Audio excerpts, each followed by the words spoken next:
No he venido para ser servido, sino para servir. Aquellos lugares donde nos dan más miedo de nosotros mismos es donde está la medicina. ¿Y esa crisis te llevó a la espiritualidad? Ese capítulo de la publicidad en mi vida para mí fue espectacular. Yo siempre fui muy fan de Artigas. Sentí que estuve muy sostenida por mi abuela materna. Te lo digo y me emociono. La primera parte de ese segundo o tercer capítulo, que sería Esposa del Rock, el título. Sí, tenía una amiga que me jorobaba con eso de la primera dama del rock. Y nunca se supo si era mi hermana o yo. El lugar que más me llamó la atención siempre, desde niña, pero realmente fue algo que me transformó la vida. Ya venía escuchando muy fuerte esa voz y descubrí un mundo. Entonces, cuando empezó esta nueva etapa, dije: La vida es la escuela del cambio. Cuando encuentras una respuesta, te cambian las preguntas. Aquí la única maestra es la reina de las transformaciones, eso que llamamos muerte. El resto somos todos aprendices, pero no todos necesitamos aprender lo mismo. Soy Alejandro Korch, hombre medicina, y en este podcast vamos a usar las palabras para sanar y vivir en paz. Aunque la realidad nos exija la guerra. Aquí inicia el camino para tu retorno a casa. Esto es amor y es para siempre. Cristina Alcorta nació en Montevideo en 1977. Ariana, primera hija y desde muy pequeña profundamente creativa. A los 16 meses nació su primer hermano y poco después su familia se mudó a Piriápolis. En su infancia pasaba horas disfrazando a sus hermanos menores, que muchas veces la acusaban de ser mandona, pero detrás de ese impulso ya había algo más profundo, una necesidad natural de imaginar, crear y transformar la realidad. Creció dentro de una familia atravesada por el arte, la música, la escultura, la pintura, la fotografía y la confección de ropa formaban parte del paisaje cotidiano. Su abuelo materno, Titón, artista polifacético, fue una figura especialmente importante para alimentar esa sensibilidad. Rodeada de libros y revistas, soñaba con ser la protagonista de las fotos que veía, pero mientras su beta artística crecía, también aparecía el peso de un mandato familiar muy conocido. Estudiar una carrera seria, conseguir estabilidad, asegurarse un futuro. Su padre no entendió lo importante que era para ella estudiar ciencias de la comunicación, que en aquel momento solo existía en una universidad privada, y la encaminó hacia relaciones internacionales. Después de 3 años de carrera y agradeciendo profundamente toda la cultura que recibió allí, comprendió algo imposible de seguir negando. Necesitaba que el arte fuera su forma de vivir. Fue entonces cuando su abuelo materno volvió a aparecer en el camino. Titón le regaló una suma de dinero para apoyar su verdadera vocación y Cristina comenzó su formación en diseño de moda, estilismo y modelaje de indumentaria en la escuela de Peter Hammers, luego en la UDE y más tarde en la Escuela de Artes de Madrid. Vivió en España, entre el sur, Madrid y las Islas Baleares. Allí desarrolló una extensa trayectoria dentro del universo de la moda y la producción artística. Diseñó colecciones propias, trabajó como estilista para prensa escrita y producciones audiovisuales, produjo desfiles y eventos, diseñó vestuario teatral y colaboró con reconocidos diseñadores de la escena española e internacional. Durante 11 años vivió en Europa, luego se enamoró de un uruguayo que tenía toda su vida armada aquí y durante 3 años vivió yendo y viniendo, 6 meses en Uruguay, 6 meses en Europa, sosteniendo una vida entre 2 mundos, con una convicción íntima que fue creciendo con los años. Los milagros suceden y que el amor es lo único verdaderamente importante.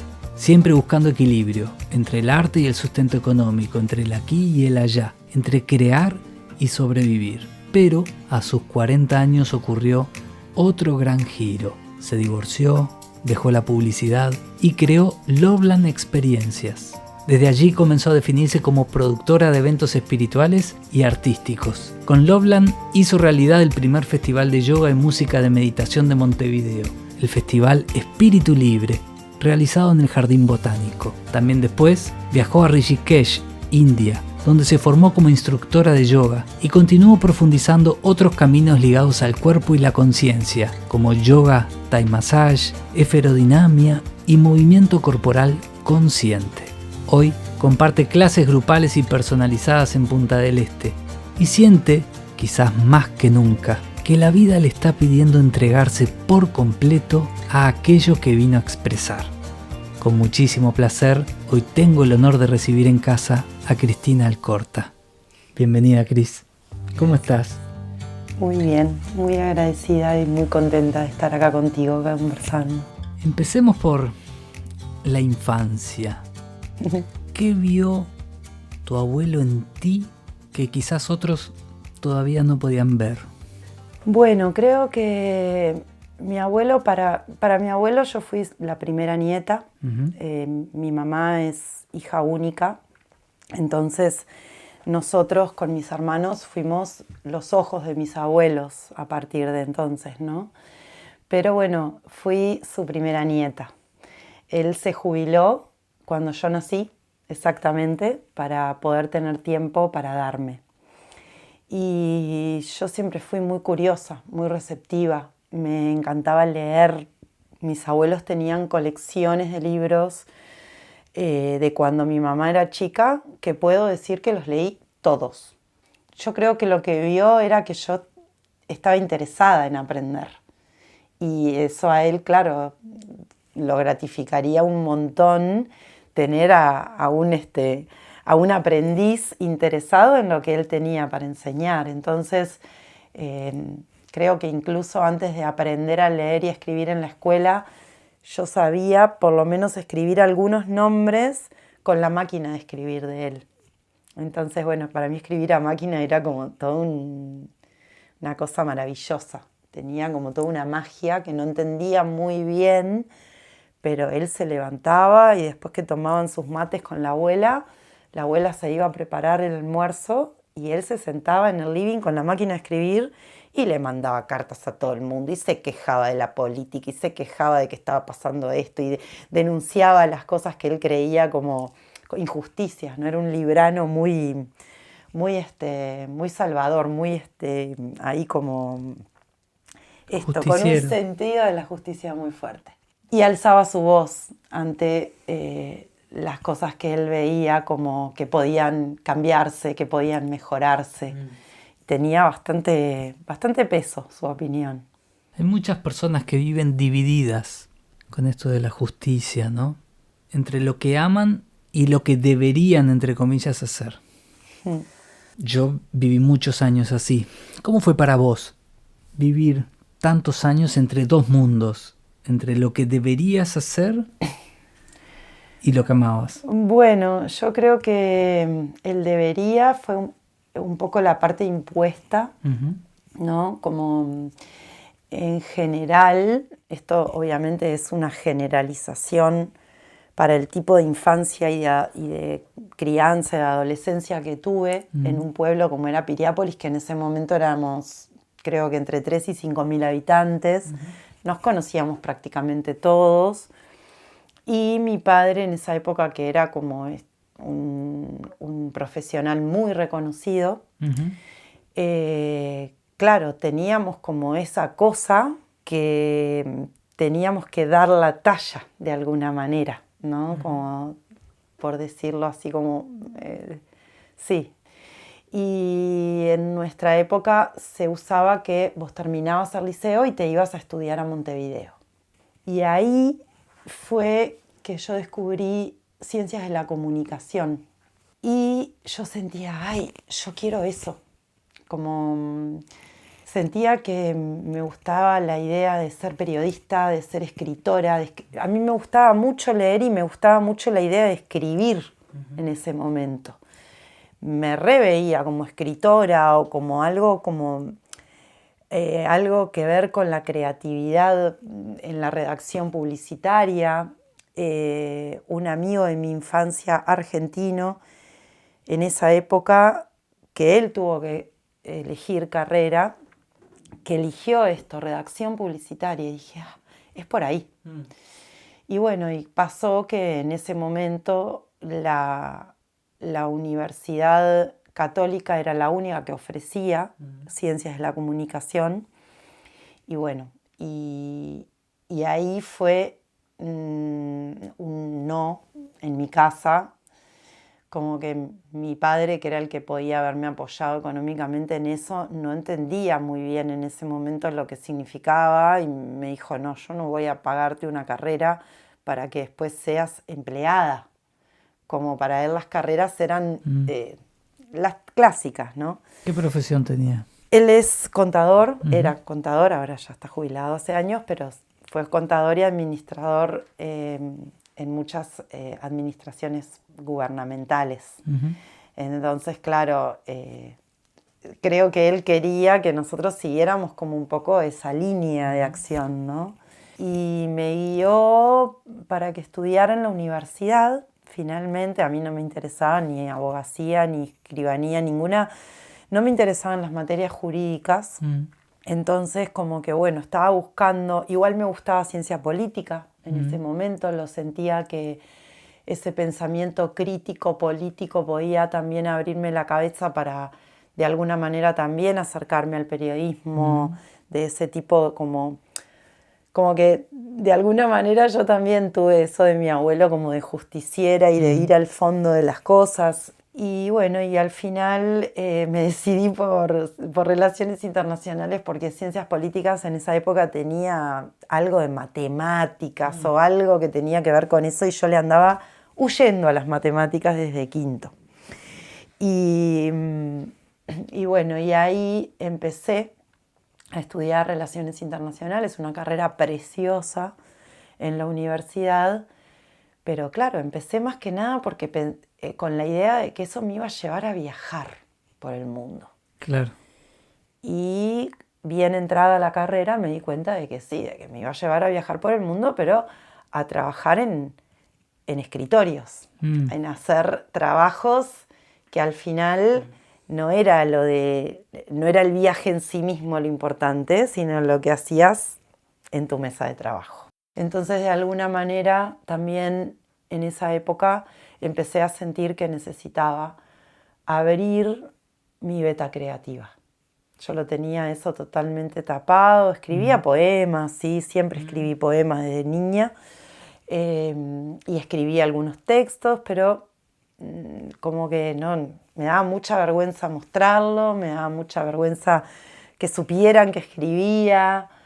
Y bueno, y en ese momento la creatividad para mí pasaba, no sabía muy bien si por el diseño gráfico, la moda, la fotografía, porque claro, siempre estuve muy atraída, en mi casa había revistas, siempre hubo revistas, y ahí yo me quedaba horas mirando revistas. Y siempre fue algo recurrente, ¿no? En mi casa o donde fuera que hubiera revistas. Y de alguna manera dije, bueno, las revistas tienen eso, fotografía, diseño gráfico, redacción. Y ahí cuando planteé, yo ya estaba en tercero de facultad, cuando había pasado tercero, cuando me encuentro en este cruce de caminos de decir, necesito algo creativo, y me encontré con una feria de diseño. Y justo ahí me encuentro con una chica que en ese momento era la novia de un exnovio mío, con la que tenía muy buena onda, y le conté lo que me estaba pasando. Le dije, mira, estoy en este momento de cruce que no sé qué hacer y no sé por dónde agarrar ese lado creativo. Y ella, que era diseñadora de moda y tenía una marca de ropa ya existente, me dijo, ándate a lo de Peter Hammers, probá a estudiar moda, que ahí tenés un poco todo, porque la moda engloba la fotografía, la redacción, la cosa, el estilismo, la foto, la no sé qué. Y fue como, sí, voy por ahí, voy a probar. Y bueno, y ahí cuando lo planteé en casa, bueno, ahí seguíamos, el lado paterno seguía sin entender mucho. Y mi abuelo, que siempre fue como ese gran sostén en mis propuestas, me dijo, sí, anda por ahí, pero no dejes la universidad. Mm. Entonces, como realmente la carga horaria me permitía hacer las dos cosas, durante ese año estudié moda y seguí cursando la universidad. Y bueno, y el año siguiente surgió la posibilidad con la universidad de irnos a Salamanca a un congreso y yo me agarré de ese congreso, pero como si fuera la vida misma, y dije, me voy de viaje y voy a ver qué me pasa en el viaje. ¿Eso terminó de un verano en cuántos años en Europa? Y eso terminó en 11 años de vida allá. Hasta que viniste de vacaciones y te enamoraste de un uruguayo que tenía su vida acá. Exactamente. ¿Volviste en unas vacaciones a Uruguay? Yo venía todos los años. De hecho, los primeros 2 años como que yo me fui, volví, me volví a ir y volvía casi todo. Por ahí estuve 3 años sin venir.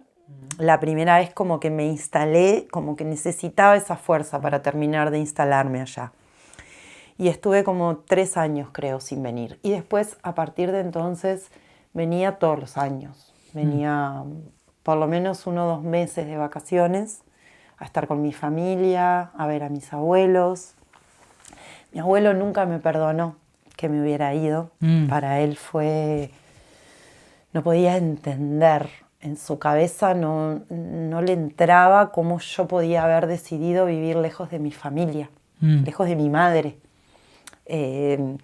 Cuando él era joven, cuando tenía 17 o 18 años, el cantante que él dirigía una orquesta muy importante en esa época donde él empezó a tocar, les propuso irse a un hotel 5 estrellas en Copacabana a tocar todo el verano. Y dijo, ¿qué? ¿Voy a dejar a mi madre sola? Como para él era impensable, y familia italiana, ¿viste? Como re... Y claro, y cuando yo me fui, él no podía creer que yo hubiera dejado todo atrás para irme a buscar qué, no entendía. Tu vuelta a Uruguay te encontró con un amor cantante.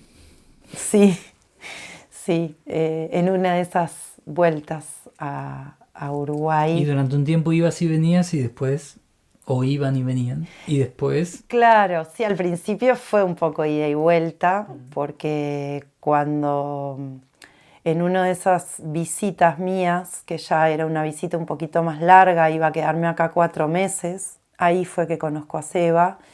Y bueno, y ahí empieza nuestra historia y yo ya me volvía en abril, extendí un poquito más la visita, pero me volví. Y él ahí se vino conmigo también a conocer mi lugar, digamos, de dónde había estado viviendo yo los últimos años, cómo era mi vida ahí y todo. Y bueno, y le encantaba, pero la realidad es que él tenía acá todo muy armado. Su vida era su banda, como que no tenía mucho sentido fuera de eso. Y yo me había comprado un terreno acá en Uruguay, con una de mis mejores amigas. Entonces yo ya tenía como una patita acá.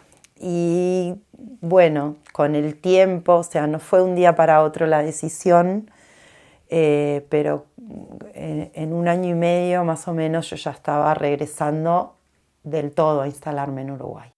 Y bueno, y ahí empezó este nuevo capítulo en el que estoy ahora, ya 16 años después. La primera parte de ese segundo o tercer capítulo, ¿qué sería? ¿Esposa del rock, el título? Bueno, sí, en algún momento me decía tenía una amiga que me jorobaba con eso de la primera dama del rock y nunca se supo si era mi hermana o yo. Nos decían a las dos teníamos como ese apodo de la primera dama del rock. Porque vos eras esposa de Sebastián, vocalista de La Vela Puerca, y tu hermana... De Emiliano Brancieri. Sí. Entonces en esa época que fue curioso porque ellos se conocieron por mí y yo conocí a Seba por ellos. Entonces fue como muy, no sé, como muy mágico como se dio todo, ¿no? Porque una cosa llevó a la otra. Y todo el mundo nos decía, ay, qué casualidad que dos hermanas estuvieran casadas con los dos cantantes como principales de Uruguay. Y en realidad, claro, si te pones a mirar nuestra historia familiar, y entiendo que tanto vos como posiblemente las personas que escuchen este podcast sean conscientes de esto, te lo digo y me emociono. Mi abuelo era frontman, compositor y guitarrista de su banda, Wellington Jazz Band. Entonces, como nadie escapa a su árbol genealógico, nadie escapa a su historia, nosotras de alguna manera reparamos la historia de ese abuelo que no llegó a grabar nunca un disco y terminamos las dos casadas con los dos vocalistas más conocidos, más populares del Uruguay en ese momento. Y me acuerdo que mi abuelo llegó a conocer a Emiliano, a Seba no. Y cuando No te va a gustar graba el primer DVD de la historia de la música uruguaya, el primer DVD que hubo creo que fue ese velódromo que grabaron, que a partir de los ensayos de ese velódromo fue que se conocieron mi hermana y Emi. Emi le trae a mis abuelos el DVD de regalo y me acuerdo que cuando estaban mirándolo, mis abuelos ya eran viejitos, ya tenían, si no tenían 90, por ahí andaban. Estaban los dos mirando así la televisión impactados y le decía a mi abuelo, Alba, ¿viste lo que es esto? Son barrios enteros cantando las canciones. Entonces, claro, mi abuelo estaba impactado porque nunca se podía haber imaginado él en su juventud que tocaba en su orquesta y era el frontman de esa banda, que tocaban en eventos en el Victoria Plaza, en el Parque Hotel, en el Cantegril, todos lugares muy top, pero claro, con un público selecto, nunca había una cosa popular enorme en esa época todavía.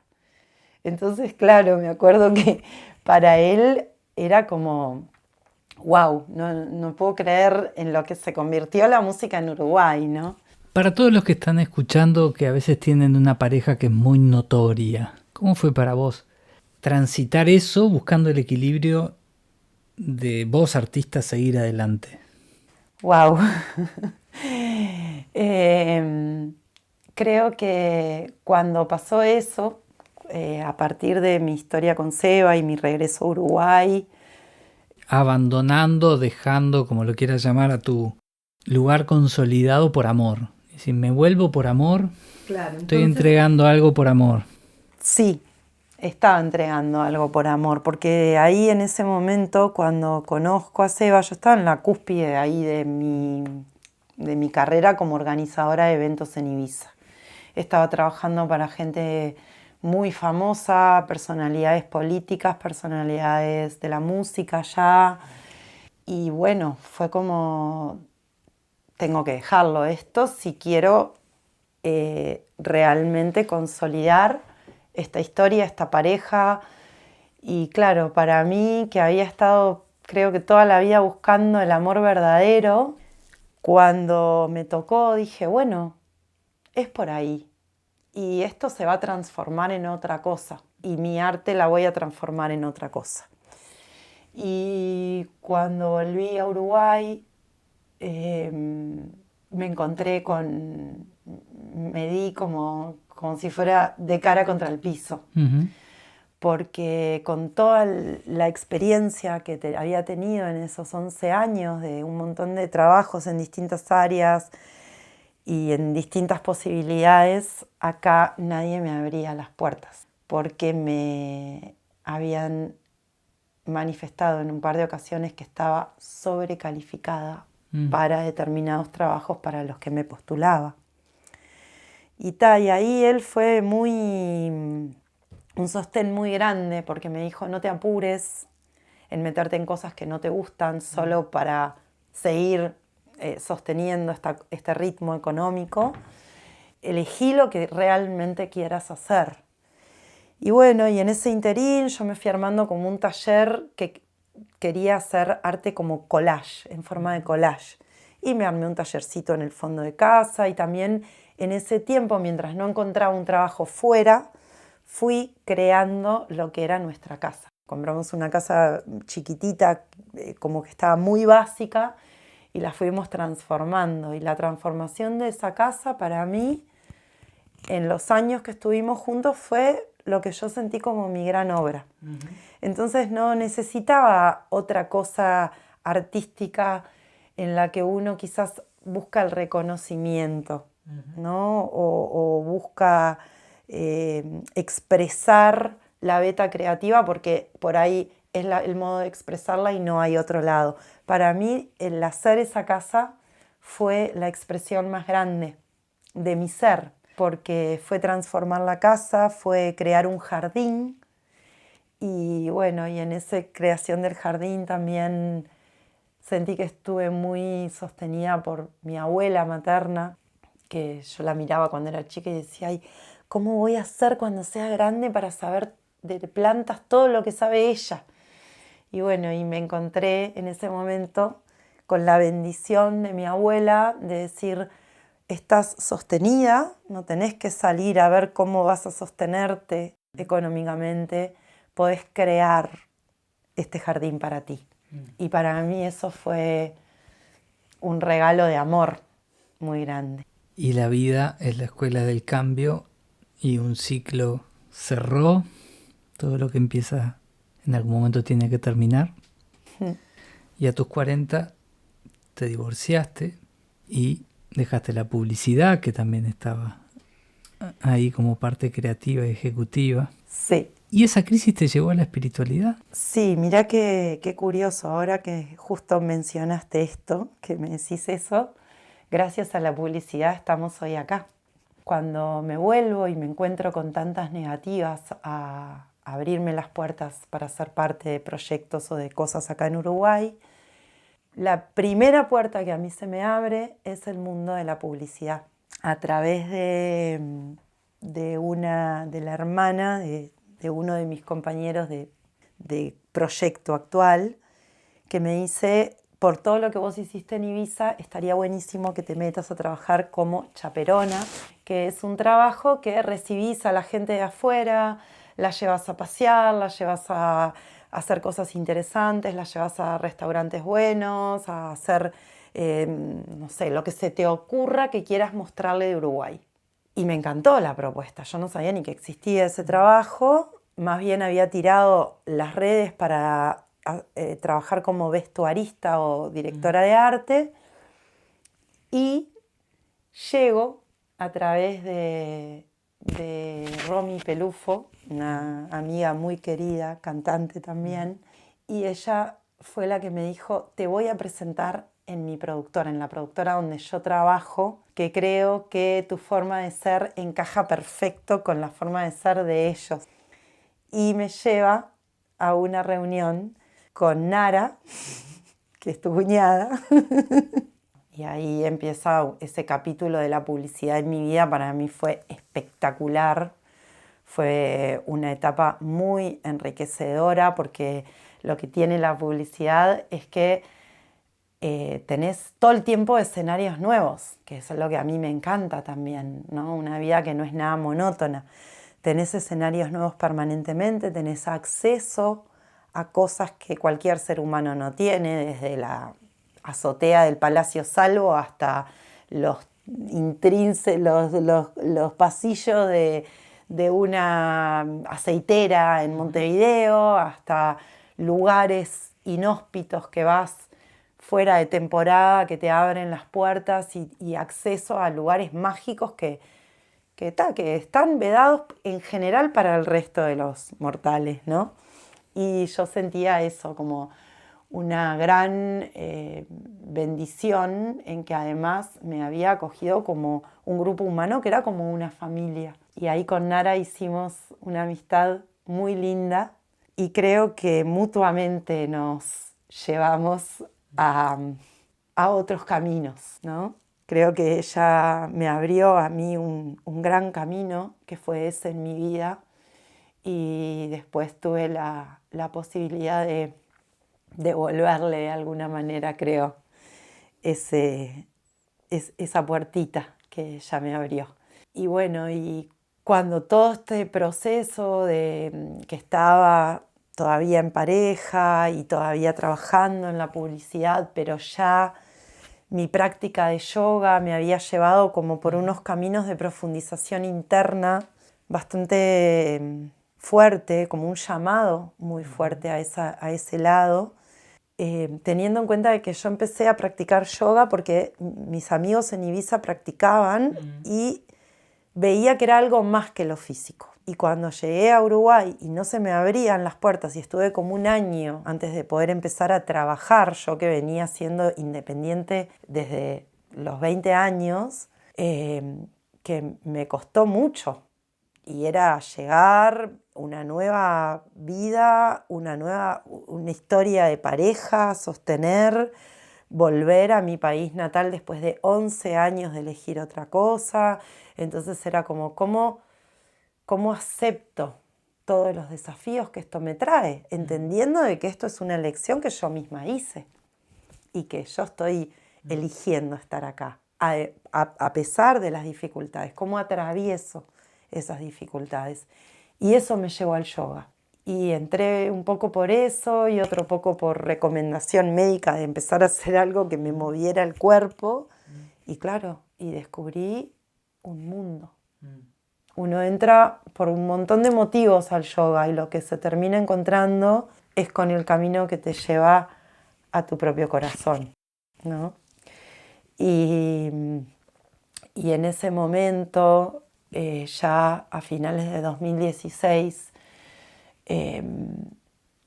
ya venía escuchando muy fuerte esa voz. Y bueno, y llegó un momento que los caminos se fueron abriendo en forma de Y, tanto que eso fue lo que hizo como decir, bueno, tengo que elegir el camino de mi vida, y mi vida con mi arte y mi camino, que en ese momento era también ese camino espiritual, que sentía ese llamado, se volvieron incompatibles con la vida que tenía hasta entonces. Y ahí como que sentí algo muy fuerte, que era la elección de mi propia vida y de mi propio camino ya no es compatible con el camino de mi pareja y con el camino de mi trabajo. Y bueno, y ahí fue que se cerró esa etapa con mucho dolor y costó mucho también, porque cuando hay amor verdadero es muy difícil separarse. Y para mí fue el triunfo más grande seguir ese camino sola, sabiendo que este amor tan inmenso existía, pero que era irreconciliable con mi vida posterior, ¿no? Con lo que fue mi vida después. Y en tu vida después empezaste a crear eventos con sentido por medio de Loveland. ¿Y qué parte de ti ya no estaba dispuesta a seguir viviendo como antes? Creo que era esa parte que estaba decidida a comprometerse con todo lo que hiciera falta para abrir las puertas de lo que tenía para dar.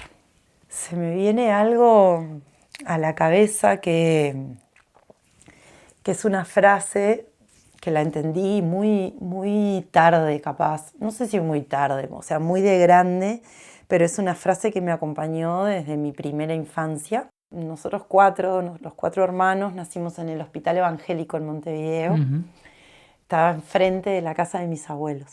Y en la entrada del hospital había un retrato de Jesús muy bonito, y abajo decía: no he venido para ser servido, sino para servir.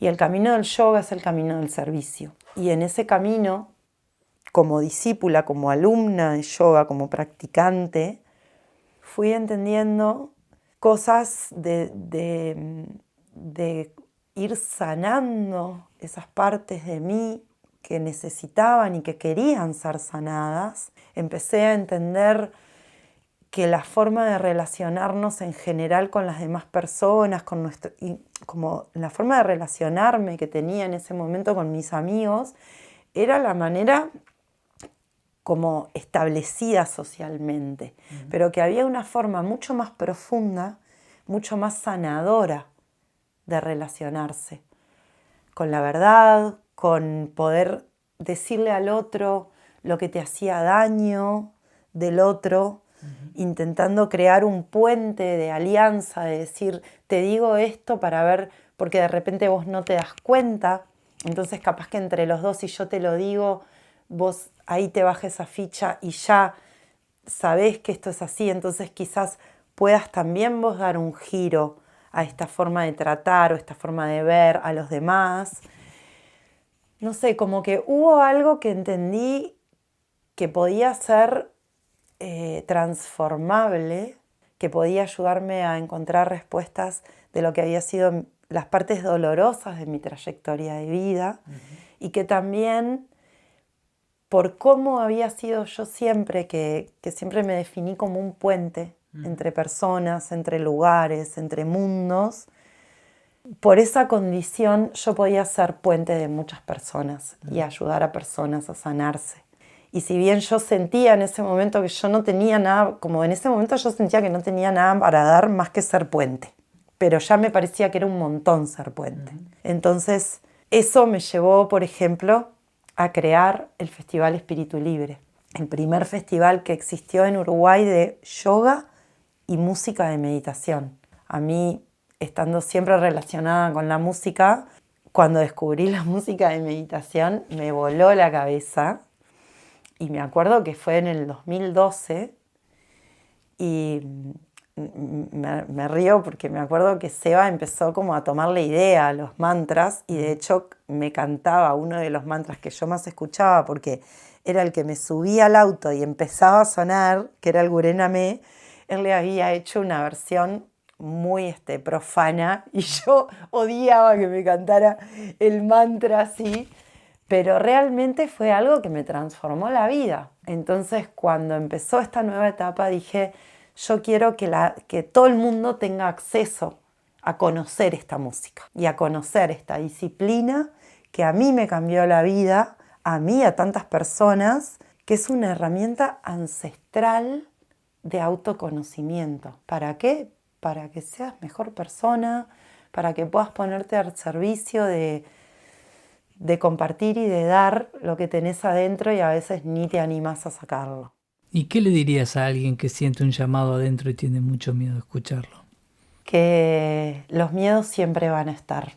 Y como en las posturas de yoga, la que más te cuesta es la que más necesitas, porque es la que ese espacio está más apretado, más tirante o más tenso, y es donde más necesitas llevar la conciencia, llevar el oxígeno, llevar el prana.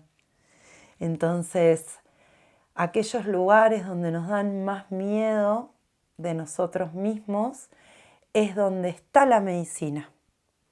El lugar que más me llamó la atención siempre desde niña y que fue al último lugar que fui a vivir en España fue a Ibiza. Yo escuchaba hablar de Ibiza desde que era niña. Con 7, 8 años, uno de los mejores amigos de mi mamá vivía en Ibiza.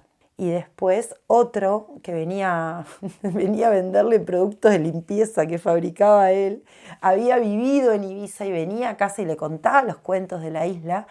Y yo no sé por qué tenía como una imagen de como lo que yo le llamaba una bohemia artística, como una especie la gente que vivía ahí eran como artistas, pero con una forma de pensar diferente y abiertos y con una mentalidad abierta y conectada con la naturaleza. Y me daba un miedo irme a Ibiza, un miedo que tuve que vivir 3 años en otros lados, picando de un lado a otro hasta animarme a irme ahí. Y ahí fue donde encontré toda esta medicina del espíritu, todo este impulso en la comunidad de amigos que me encontré. Pero ahí estaba la medicina, en este impulso comunitario que recibí, este encuentro de almas de personas que como yo estaban buscando algo que quizás no sabíamos muy bien qué era, y al final el camino lo que nos estaba llevando era a encontrarnos a nosotros mismos. A un buscador espiritual que nos está escuchando ahora, ¿a qué decís? Prestale atención a esto. Mira, desde mi perspectiva, en mi lugar del círculo, Cristina dice, cuando hagas tu camino, prestale atención a esto. ¿A qué sería? Creo que hay dos cosas muy importantes. Una es algo que sentís internamente, un llamado, pero que te da mucho miedo y que incluso a veces te da hasta miedo de compartirlo. Ahí, ¿por qué? Porque a veces hay cosas que las queremos tanto que nos da miedo de compartirlas, porque si no suceden es como ese miedo al fracaso. Ya si alguien más sabe, te expone a ese fracaso interno. Ese miedo que es un poco, no sé si es por cómo nos criaron, si es la sociedad en que vivimos, que siempre tenemos como ese miedo a exponernos al fracaso. Eso que te da más miedo es lo que más te tenés que animar a hacer. Y lo otro, muy, muy importante, que esto lo digo porque hace muy, muy poquito en una clase lo volví a compartir porque alguien presentó este miedo, que era nunca es tarde. Cuando a los 40 años empiezo con Loveland y al año siguiente con 41, me vino ese llamado de querer estudiar yoga en profundidad, de decir, me quiero formar en esto. Quiero encontrar el camino de cómo aprender más de esto. Al principio, si pensaba en dar clases, me daba pánico, como ese pánico escénico que te contaba de Saturno en Leo, ¿no? Era como, lo quiero saber todo, pero no quiero ponerme ahí adelante. Y de repente dije, no, pero tengo 41 años. ¿A dónde voy yo para estudiar, para ser profesora de yoga con 41 años? ¡Qué locura! De acá a que estudie, de acá a que aprenda a enseñar, de acá a que tenga alumnos que confíen en mí, que lleguen a mí. ¿Qué voy a terminar siendo profesora de yoga a los 65 años? No, y como que quería olvidarme, recontra quería olvidarme de la idea. Llegó un momento que era como muy recurrente. ¿Y sabés lo que me hizo animarme a tomar ese camino? Yo siempre fui muy fan de Artigas. Y en ese momento, Matías Loureiro, que fue otro de mis grandes maestros también en este camino espiritual, me manda, como sabía que yo amaba a Artigas, me manda una entrevista con Alejandro Spangenberg sobre la parte de iniciado de Artigas. Yo había leído a Artigas El Resplandor de Abella y había leído lo de las leyendas de la banda oriental y siempre desde los 17 años que entré en contacto con la figura de Artigas sentía que ahí había algo muy enorme, que no sabíamos nada de esa enormidad. Y después que escucho la entrevista, la entrevista a Alejandro Spangenberg, que hablaba de toda esa parte de Artigas, me cae la ficha y yo digo, pero si Artigas empezó la revolución con 47 años, ¿cómo yo no me voy a animar a hacer un profesorado con 41? Suceda lo que suceda, si es lo que quiero hacer y tengo los medios para hacerlo, ¿por qué me va a detener la edad? Y tuve la enorme suerte de que poco después de tomar esta decisión interna, conocí a Surinder. No tuve que pensar en nada más. Era como, ¿cuándo es la próxima formación de profes? En diciembre de ese año me estaba embarcando para la India a encontrarme con el resto de mi destino, que fue a partir de ahí todo lo que pasó. Que volví, al mes de que volví vino la pandemia y fue necesario que empezara a dar clases. Y empecé dando clases gratis para mis amigos, mis hermanos, los que yo daba la clase. Quien se quisiera sumar bienvenido. Y para mí era una forma como de entrenarme y al mismo tiempo de devolver un poco de todo lo que había recibido. Y bueno, y fue una magia. Y hasta el día de hoy, que es mi gran sostén, es mi actividad principal a nivel laboral y es mi gran sostén emocional también. No solo la práctica, sino el impartir clases de yoga. A veces me ha pasado de llegar a una clase que no sé ni cómo la voy a dar, porque por dentro estoy rota y me encomiendo al Gran Espíritu y sé que voy a recibir lo que necesito para que esa clase sea posible. Y salgo de ahí con una fuerza y con una convicción que es como, sí, era por acá. Hay una parte del camino que el aprendizaje viene por enseñar, para aprender a escuchar adentro, ¿no? Y que nos dé el manantial que llevamos en el corazón, nos muestre que teníamos la medicina que estábamos precisando, que no nos diéramos cuenta. Pero sale más fácil cuando se lo das hacia otra persona, ¿no? Exacto, sale mucho más fácil. Hay algo que me tocó mucho en esto de enseñar lo que a mí me curó y también seguir usando esta medicina para curarme yo en mi práctica propia. Y es una canción, se llama Que mi medicina me cure. Es una canción de Peya que la escuché en un ritual en soledad, en una ofrenda de fuego de luna llena, después de la muerte de un amigo muy querido. Y en esa ofrenda, en esa conexión con el fuego, escuchando una playlist de música medicina, apareció. Esa era el lanzamiento ese día de esa canción y creo que la escuché 47 veces, porque después me lo dijo Spotify, viste que te guarda todas las... Y bueno, y a partir de ahí fue la claridad de mi intención, que mi medicina me cure. No pido más que eso. ¿Cuánto tiempo podemos vivir alejados de aquello que somos? Y aunque muchas veces eso se sienta como vacío, ansiedad o cansancio, tal vez sea la vida intentando despertarnos. Si este episodio resonó contigo, quiero invitarte a vivir una experiencia gratuita muy especial. Se llama Despertar Espiritual. Es una sesión donde comparto herramientas y aprendizajes que me ayudaron a volver a mí mismo después de muchos años de búsqueda interior. Te dejo el enlace debajo de este episodio. Gracias por acompañarnos una vez más en Es Amor y Es Para Siempre, porque al final, cuando todos los velos caen, lo único verdadero es amor. Y es para siempre. Hasta la próxima.